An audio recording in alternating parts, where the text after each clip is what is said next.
ฮือฮือฮือฮือฮือเฮ็ดคือจังบ่ใจนี่ล่ะบ่ฮู้บ่หาหรืออายบ่ฮู้น้องสิไปไสก็ไปบ่ถามว่าไปกับไผนี่เฮาคบกันทั้งที่เฮาบ่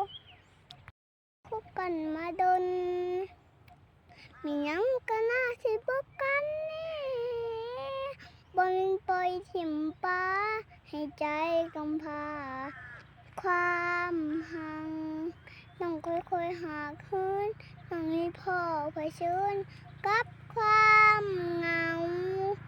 อายเลยไปหนีเขาแล้วมาบอกเลิกเขามื้อนี้สิขอคนดี ตอนนี้คือบ่